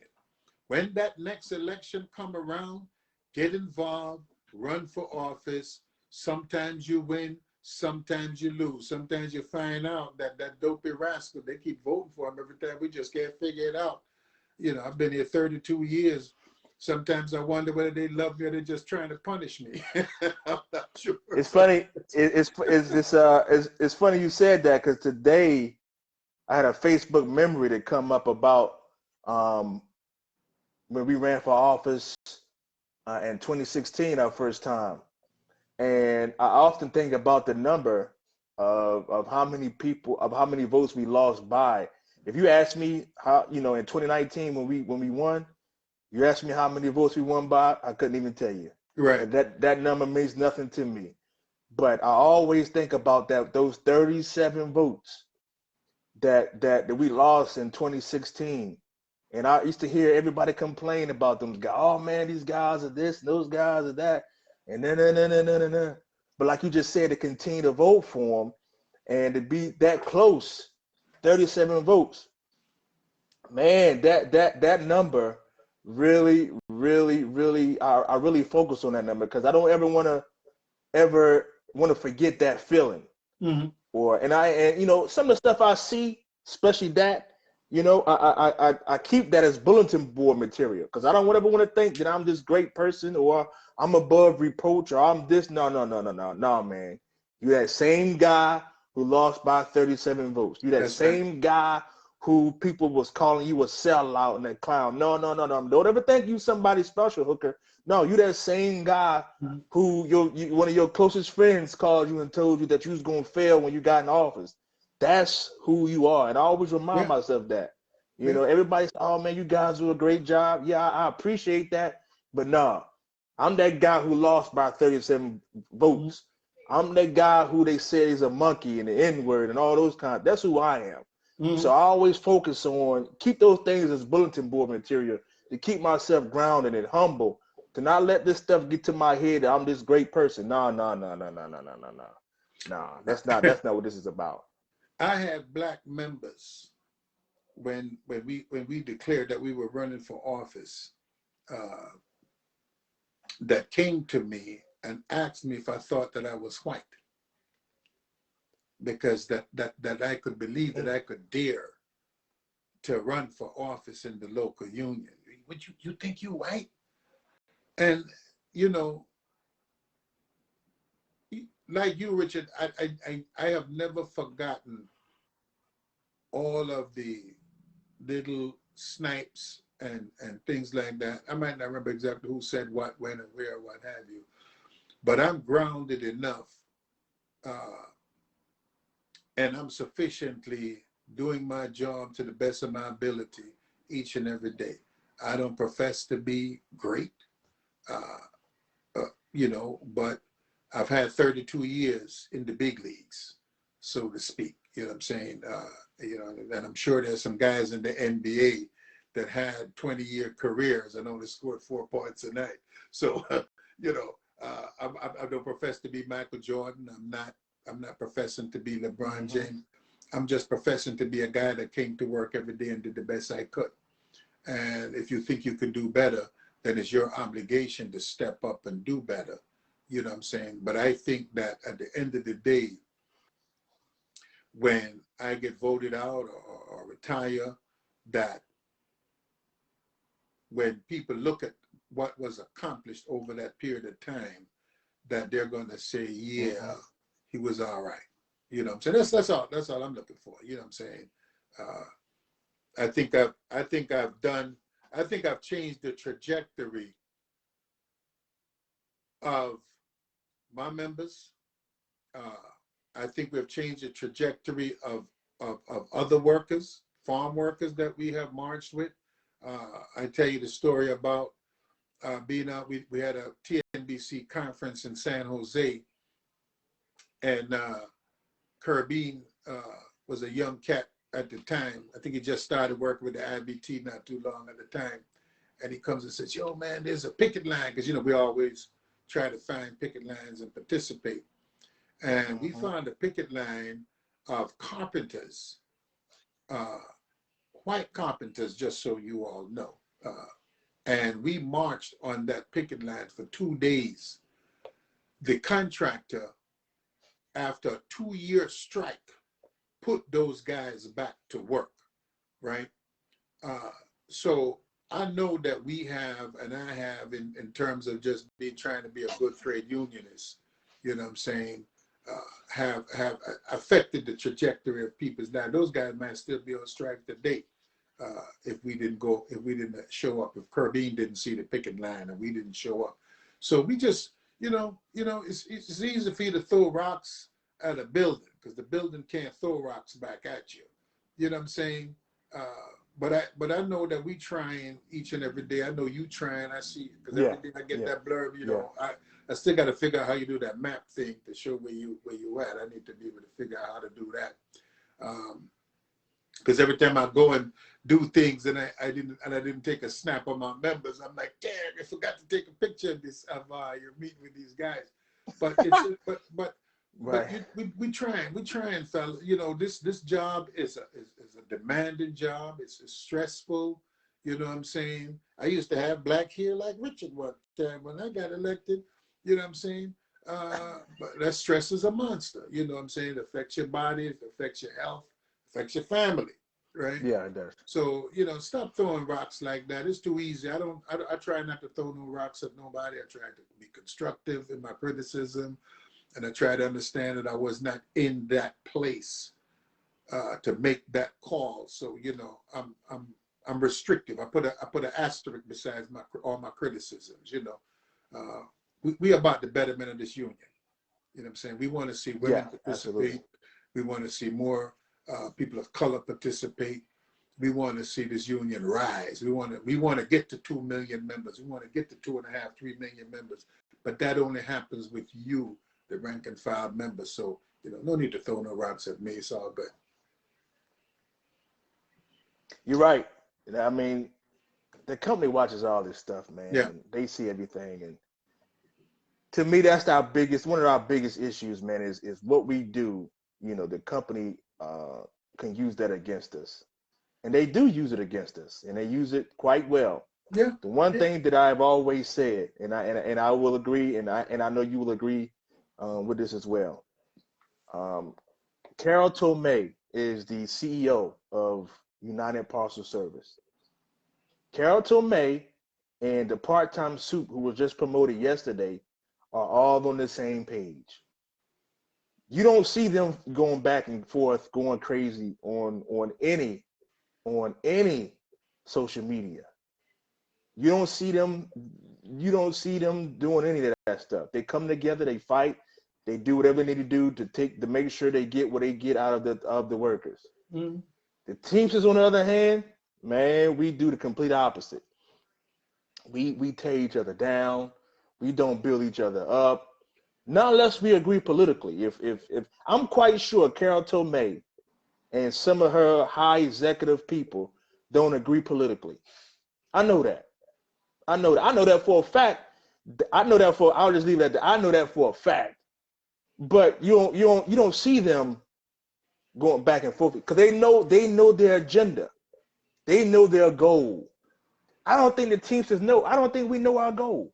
That's right. It hasn't been articulated to us on what our goal is. Is it? That's right. Is it to get this person elected, or is it to win against the employer? Which one is it? That's right. Because if it was against the employer, I think you would have right now about 600,000-700,000 people voting. I believe that. I believe that if the agenda and the goal and the vision was to make sure that the working family, the working class win, we would have a lot more people voting. Mm-hmm. But I think we are somewhere in between. We want to get Hoffa out. We mad at Hoffa. Verma is Hoffa's handpicked successor, and O'Brien is the same old O'Brien. I think we're somewhere in all of that, and we have forgotten that we got to win against the employer, and that's why you don't see a lot of people voting, because that message is not out there. It's not. Is you did this to me, I did this to you. Let's tear each other down. The employer wins, and we both get the same old, no matter who wins. Yeah. Somehow, some way, we got to figure this out. That it's not about who's sitting in that seat at the Marble Palace. It's not. It's about who's sitting in that seat of that package car. Who got that hammer in their hand on that railroad, working on that track. Mm-hmm. You know what I mean? That's what it has to be about. We got to make it about them and not about the people in that. Now, it is important. I'm not going to say it is not. It is important. Just look at the supply chain for the people in that office.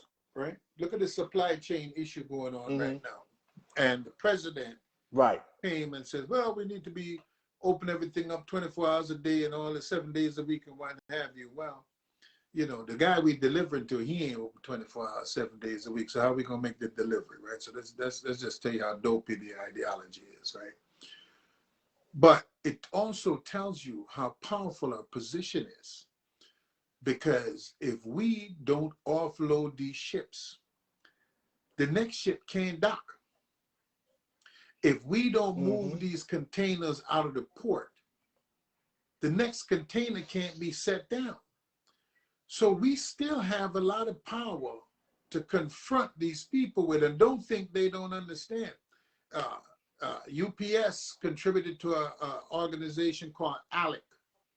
So did FedEx. So did all these corporations. All these corporations are united. Though they might be competitors with each other, but they united in beating you down as the worker, right? So we need to become very conscious of what's going on around us. We just running around here thinking, oh, Sean O'Brien, Verma, Hoffa, Jim, blah, blah, blah, blah. No, these corporations are united in passing legislation at the state level, at the federal level, to hamstring workers from getting what belongs to the worker. And if you're going to continue down this path of thinking that you can elect a savior, no, you can elect a leader. But he can, if he doesn't have an army, if he don't have 1 million Teamsters moving, he don't have no game to play. You know, Scowcroft did not go into the Persian Gulf by himself. You know, George Washington didn't cross the Potomac or the Delaware by himself. Had a whole army with him. By itself, didn't go to Valley Forge by himself. Right? Martin Luther King didn't do nothing by himself. And Verma or O'Brien ain't gonna be able to do nothing by themselves. Right? Them 27 board members can do nothing without 1.3 million pissed Teamsters upset Teamsters, motivated, mobilized, aggressive, militant Teamsters. And when we have that, then you start to make real change. Yeah, and that's going to be the challenge, Chris. That's going to be Yeah, a big challenge because I was thinking about this last night, and I think I talked about it earlier. You know, we talk about the 224 a lot. We talk about, you know, a lot of the things that happened in the 2013 UPS contract a lot. But then when you see the numbers, you start to think, man, is are people really that upset about it? Are people really mad about the team care? Are people really mad about the one punch rule? Are people really mad about the 224? Because if you were mad about it, you would show it. You know, I know they're mad. I know they don't agree with it, but it's hard to prove that to the employer when you don't have the numbers to back up what you know. right. It's difficult, man. It's difficult, and that's the thing that is disheartening about this, especially from a UPS side, where everybody was up in arms about this 22-4. Everybody was up in arms about, you know, this whole one punch rule and the 4-year progression and the team care. I mean, harassment, subcontracting. I mean, that's all we heard for the last 10 years, 2 Right. contracts. Here's our opportunity right now. And we see what we got. Yeah. I'm at a loss for words, man. I don't know. I don't know. You know, listen, we're not going to fix it overnight, right? It's going to take years, not 5 years. It's going to take 10 years, 15 years Yeah. to re-engage the membership, right? So this is not, you know, whoever wins the election, don't be mad at them in the first 5 years. You know, it's going to take a long time to really get it, but it's also going to take us at the local level doing Right. our part, right? Yeah. So these cats are doing these things up here. It's going to take us at our level doing what we have to do to re-engage. And you know, I'm, every day, I'm trying to figure out what do I have to do to get my members more engaged? What do I have to do to get them more active in doing things and what have you like that? And I mean, and it's not a one answer thing. There are multiple things that's at play, right? You're working a lot of overtime, man. You just want to go home and get some sleep. You know, somebody got to pick up the kids. Our family life structure is of such that we live on an edge. You know, some of us our spouses are working a different shift so we can avoid child care because child care is so expensive. So, you know, I'm working nights so my wife could work days. I'm working days so my wife could work nights, just so we can avoid certain costs. So it's not that sometimes they don't want to be involved in things that we're doing, is that their lifestyle don't allow them to be involved. And so we have to find ways in which we can find those people. We don't need everybody, it'd be nice, you know what I'm saying? But if we can have 10% of the local active, you know, coming to a rally, coming to a demo, you know, coming to a picket line, doing different things and whatnot, when we call out for this or that, phone banking, whatever, if we can get 10, 15%, that's way up from where we are right now, because we're hovering at 1 and 2% right now. Yeah. You know, so absolutely. You know, it's a step-by-step, one member, one move, you know what I'm saying?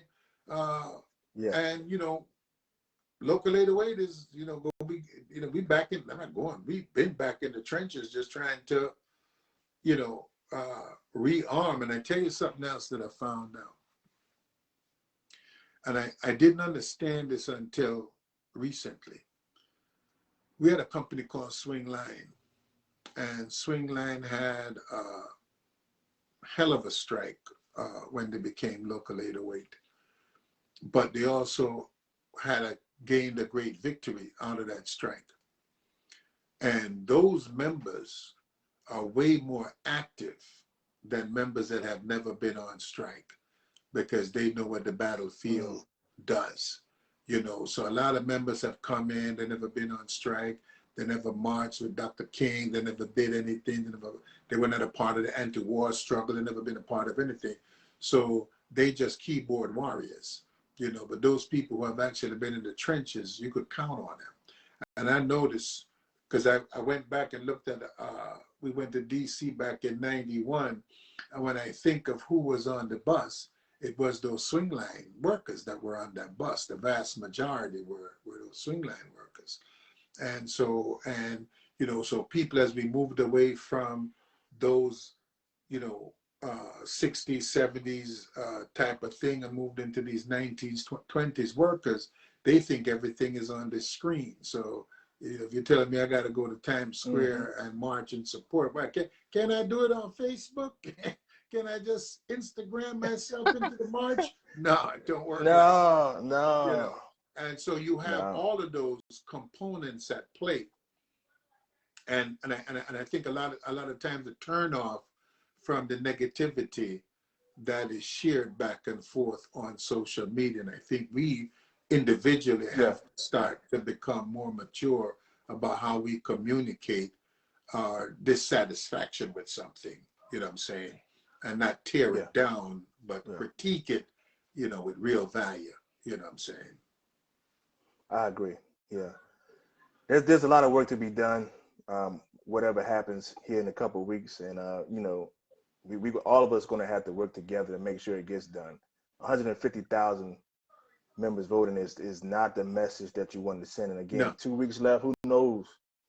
Who knows what could happen? And hopefully people get them and send them in. But as of right now, it doesn't look good. And, you know, something you said in that last remarks you were making about what can we do. I know here next year, we're going to move our meetings from Saturday to Sunday, try to get more people involved. And we also starting this new generation 623 committee for younger people. We got a tournament on for Madden and 2K basketball. Get them come down to the Union Hall. Let's play some video games. Let's talk about the Union way of life, how they can benefit from it, how they can be more involved. Whatever we got to do, because again, 150,000 people is not good. It is not. It is not. It's not the message that we need to be sending to the employers. So again, if you haven't gotten your ballot or your ballot is damaged, you can't find the envelope to return it, the number to call is 844-428-8683. Again, that's 844-428-8683. Please return your ballot. And to everybody who has voted, please reach back, talk to your coworkers, tell them that they need to get those ballots in. And if they got questions, if they say they're going to vote for someone who you don't agree with, don't beat them down. Don't try to make a mockery of them and how they vote. Just make sure they turn that ballot back in, because numbers mean the most right now. They mean the most. Again, I'm going to say it again. I would rather have 1 million Teamsters vote and my candidate lose than have the candidate that I want to win and only have 200,000 people vote. That is not the message that we need to send. We need to have all the members vote. It is very important. Please vote. We got about 7 minutes left, and I just really want to talk to you guys about voting. Get the people behind you that have not voted. Get them to vote. Talk to your coworkers. Talk to the people you see in the markets who you know are Teamsters. I mean, people at your church that may be Teamsters. Vote, tell them they gotta vote. They gotta vote. We were outside this past Thursday with our Women's Caucus for breast cancer and for, you know, giving out Halloween candy. We were talking to the members about, hey, did you get your ballot? Did you get your ballot? Did you get your ballot? Did you get your ballot? Some people say, oh man, I got it. I'm planning on voting. I said, hey man, hey sis, you gotta vote. It's very important. Oh, I'm gonna do it. Every opportunity that you have to get these ballots back in, we have got to tell our people to vote. Please, because whoever wins, they're gonna need a lot of help. And listen, 150,000 is not a lot of help. That's not a lot of help. And like Chris said earlier, whoever wins, before we can start moving on and talking about Amazon, these big guys, we gotta fix our house up, man. Yeah, We gotta fix the house. Our house is it's not according in to these order. numbers is broken. Yeah, yeah, It's broken. yeah. It is broken, and we gotta fix it. We gotta fix it. And they're good pieces. Let me tell you, we have a research department. Uh, we have an education department that I think need to be spruced up. Um, they're good parts of the union. Please don't throw the union Mm-hmm. out. I don't want to throw out the baby with the bathwater. But there is we leak it. We've been under fire from the capitalist class for the past 40, 50, well, always, but certainly they've been firing more shots at us than we've been firing back at them. And with the passage of certain rules and so forth like that, the Reagan and the Patco thing kind of putting a crimp on strikes. We see that attitude starting to change here with the auto workers and what have you like that. These are meaningful things that we need to become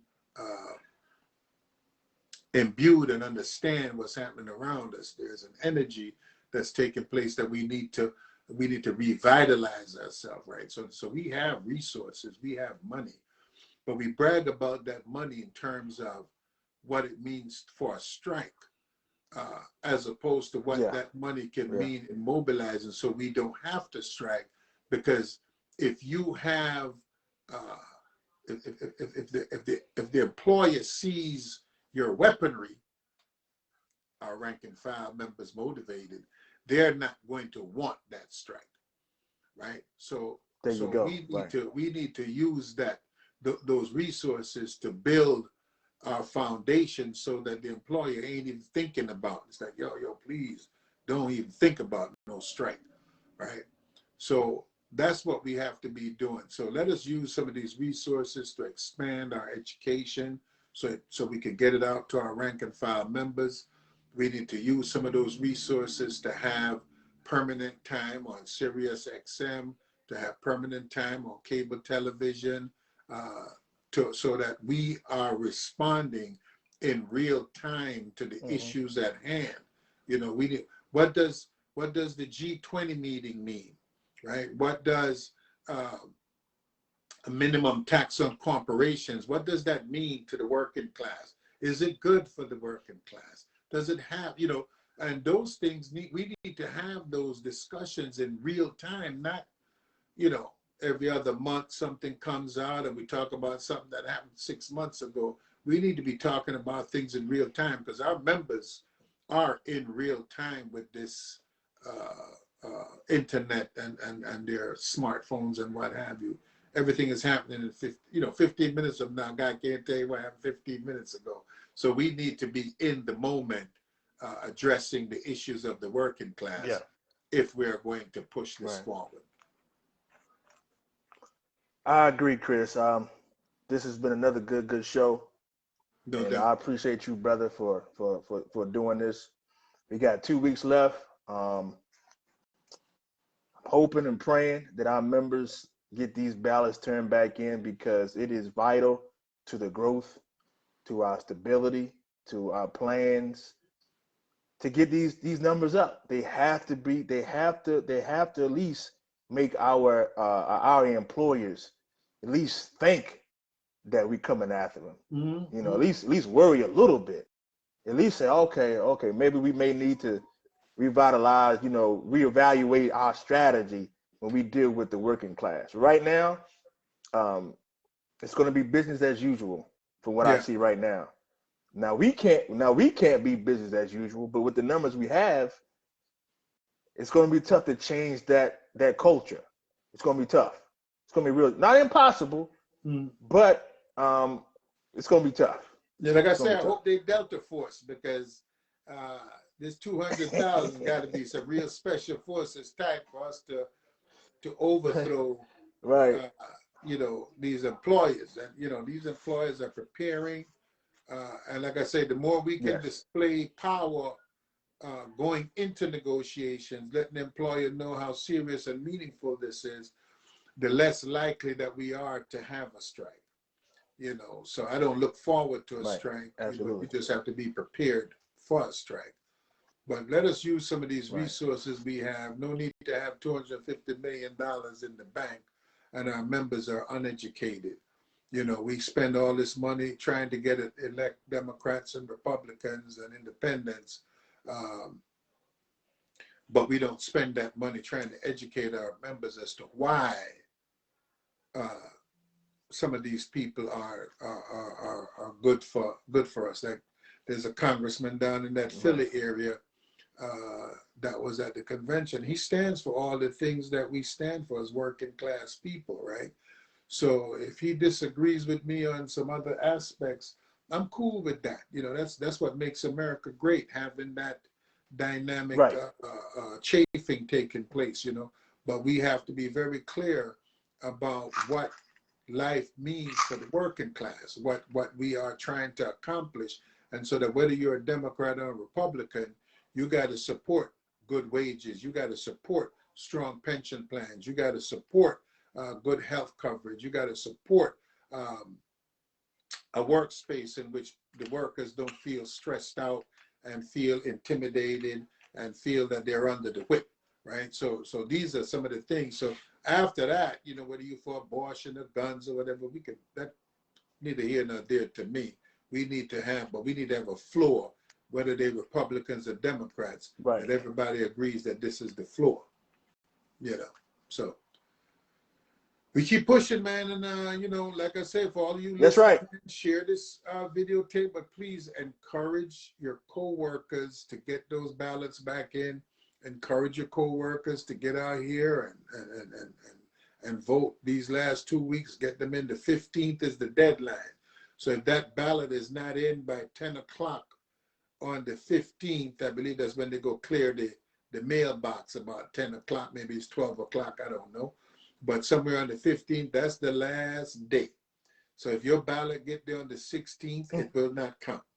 If it get there after 5 o'clock on the 15th, it will not count. Once they go to that post office and clear that mailbox on the 15th, that's it. So please encourage your co-workers to vote. Encourage them to vote. This is important for Verma. It is important for O'Brien. It is important for the International Brotherhood of Teamsters. It is important for 1.3 million Teamsters. It is important for the working class, because we are the military wing of the working class. And if we can't turn it out, then if I'm Joe Manchin, I ain't scared. And if I'm Christian Cinema, whatever her name is, I ain't scared, right? So we need to get at these people. Look at what's going on. Look at what Manchin is doing to us. They don't want to support the right of people to vote. You believe that people, Democrat or Republican, should be gerrymandering and squeezing people in and choosing the voter rather than the voter choosing them. That's not good for our country. That's not good for democracy. And the union is going to be the first victim of a fascist state. Go back and read your history. Check your history out. You'll find that out. You ain't got to go far. Just look in America and look at what goes on in the South. You can figure that out. In Confederate land. So, brother, All right. Yep. All right, Chris, we're gonna get out of here. Yep. Right, man. Again, 844-428-8683. Call if you haven't gotten a ballot, or if it's whatever the problem is with it, please call and get another one. Like Chris said, we need everybody to vote, man. Yeah, you might have marked everybody got to vote. And want to change your vote, you know what I'm saying? So, you need a new ballot. Yeah, you might have. It out and send it in. Right. So you got to call in for a new ballot if you made a mistake and marked it wrong. But get those ballots in there, please. No doubt. Please. And let's reach back and get the other people who have not voted, if you have, and tell them and ask them and show them that, we need to vote. We need to vote. 150,090 people have voted so far. We need to increase that by at least 7 or 8, please. Yeah. It's not enough. All right, Chris. God bless you, man. We love you. Yeah. We'll see you Wear your mask. Next. Remember that the COVID is still out there. Be safe on the job. Know what your your safety rules are on the job. Be safe. Keep your fingers and your toes together. Stay strong, stay healthy. Proud to be a Teamster.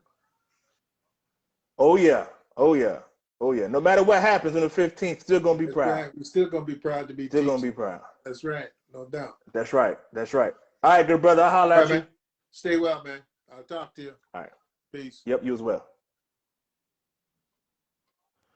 All right, good people. We're gonna get out of here. But if you are a 623 member, I need you to do me a favor. Mark November the 13th on your calendar.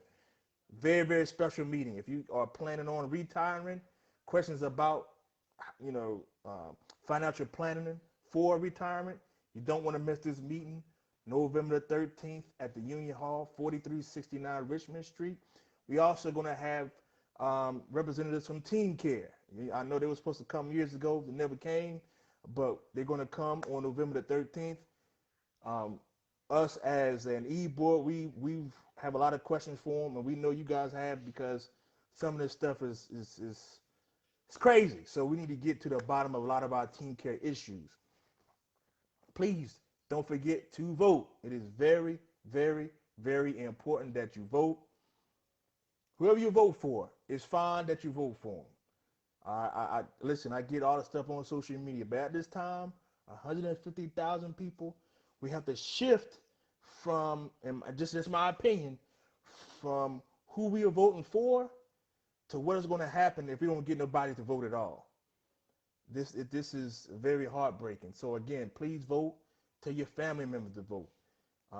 Again, 623 members, November the 13th. Put it on your calendar. Very, very important meeting at the Union Hall. We got some things that we're going to be moving forward for next year for as our new committees of getting our people to come out to these meetings, because 2023 will be here. And again, I don't know who's going to win in November, but the members of 623 are going to be prepared no matter what for this company. Again, God bless. We love you, and we will see you real, real soon. All right, God bless.